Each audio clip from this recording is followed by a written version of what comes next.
আজকে দেখেন না, এখন যখন আমার ভাই সাইফুল ইসলাম আলিফকে চট্টগ্রামে শুয়ায়া হত্যা করে ফেলছে, এখন সবাই হ্যাঁ মাদানি ঠিক বলছিল, হ্যাঁ এরা আমাদের বন্ধু না। এটা আজকে বুঝছেন আপনি, এটা আপনারা আজকে বুঝছেন। সাইফুল ইসলাম আলিফ ভাইকে দিনে দুপুরে হত্যা করলো ইসকনের প্রধান এই চিন্ময় দাসকে দিয়া, বাংলাদেশ দখলের ষড়যন্ত্র করলো।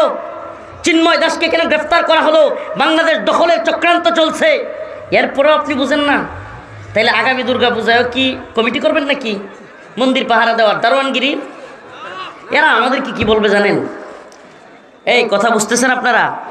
কিছুদিন পরে দেখবেন এই ভারতীয়রা ময়ূক রঞ্জন যেগুলো আছে আরো, এগুলো দেখবেন বলবে কিরে মুল্লারা বাঙালি, আমরা তোদের বাবরি মসজিদ ভাঙ্গা ঘুরাইয়া দেই, আমরা তোদের মাদ্রাসা বুলডোজার দিয়া ঘুরাইয়া দেই, তোদের বাড়ি ঘর উড়াইয়া দেই, আর তোরানি আমগর মন্দিরের মূর্তির দারোয়ান সাজস। বলবে এ কথা বলবে আমাদেরকে এরা মন্দিরের মূর্তির দারোয়ান। আমাকে বলেন প্রিয় হাজিরিন, এটা শিরিকের মাসআলা, ঈমান চলে যাওয়ার মাসআলা। এখানে কোনো পীরের কথাই আমার শায়েখ অমুক শায়েখ তমুক শায়েখ নাম আমার সামনে এগুলো নাম বলে লাভ হবে না। আমি যেমনিভাবে পক্ষে থাকি, আল্লাহি কসম আল্লাহর দ্বীনের প্রশ্নে কোনো ব্যক্তি কোনো শায়েকের কথার সাথে আমার দ্বিমত করতে ন্যূনতম সময় লাগে না। কারণ আমি কোনো পীরের কোনো শায়েকের অমুকের তমুকের বিরাট ফ্যান ফলোয়ার, বিরাট সাপোর্টার। আমার কি হবে, এই হবে সেই হবে।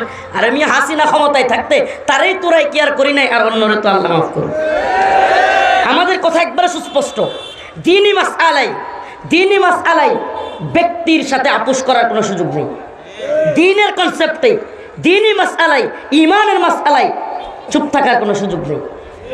এনে ব্যক্তির উজর, ব্যক্তির পছন্দ এগুলো কোনো ফ্যাক্ট না, এগুলো ফ্যাক্ট হইতেও পারে না।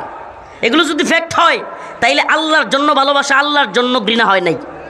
ঈমানের একটা মৌলিক আকীদা, আল ওয়ালা ওয়াল বারা, আল্লাহর জন্য মুহাব্বত, আল্লাহর জন্য ঘৃণা। মুহাব্বত কার জন্য? কথা বলেন না, মুহাব্বত কার জন্য? আল্লাহর জন্য। আর কত সহ্য করতো এরা, আর কত সহ্য করতো। 4টা বাজে গেছে, সাইরে দেবো ইনশাল্লাহ, টেনশন করেন না। যে কথা বলতেছিলাম, মুহাব্বত কার জন্য? বলেন না কার জন্য? কোন শায়েখকে মুহাব্বত করি, আমার কথা ভালোভাবে বুঝবেন। আমি কিন্তু লোকটা একটু এই টাইপের, আমারে চিন্তা, আল্লাহ মাফ করুক, আমারে চিন্তা হবে দরকার নাই, আল্লাহর কথাগুলো বোঝা দরকার। আমি কথাগুলো বলছি এটা বড় নয়, আমি সত্যি কথা বলি। আমি অনেক মুহাব্বত করি, এমন অনেক আলেম। আচ্ছা আপনারা তো এখানে অনেকেই সাক্ষী, শায়েখের মুক্তির জন্য আমার চোখ থেকে কি পরিমাণে পানি ঝরছে, হ্যাঁ। কিন্তু মনে রাখবেন, শায়েখের বিরোধিতা করতে আমার 1 সেকেন্ডও লাগবে না, যদি দ্বীনি মাসআলায় কোনো মনে হয় যে এটার বিরোধিতা দরকার। দ্বীনি মাসআলায় ব্যক্তি কোনো দলিল হইতে পারে না, এটা ভালোভাবে বোঝার দরকার।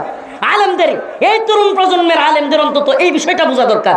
দ্বীনি মাসআলায় ব্যক্তি, শায়েখ, পীর, দলিল হইতে পারে না। ভালোভাবে বুঝবেন। ইসলাম এমন এক জিনিস, আসলে আম মানুষ, আমার শ্রোতা আজকে দরকার নাই, যেহেতু বাসা কবিরপুরের দীর্ঘদিনের মাহফিল, আম শ্রোতাদের বয়ান আজকে দরকার নাই। দ্বীনি মাসআলাই, ঈমানের মাসআলাই, শিরিক কুফরের মাসআলাই ব্যক্তি, দল, পীর এটা দলিল হইতে পারে না।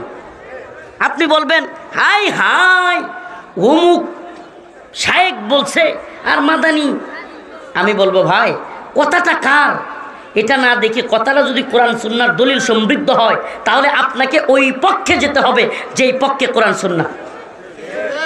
দলিল কি? কোরআন সুন্নাহ নাকি ব্যক্তি শায়েখ? ব্যক্তি শায়েখ নাকি কোরআন সুন্নাহ? কোরআন সুন্নাহ হলো দলিল। কোরআন সুন্নাহর দলিল অনুযায়ী চলতে হবে। আল্লাহ পাক আমাদের সবাইকে তৌফিক দান করুক, বলেন আমিন।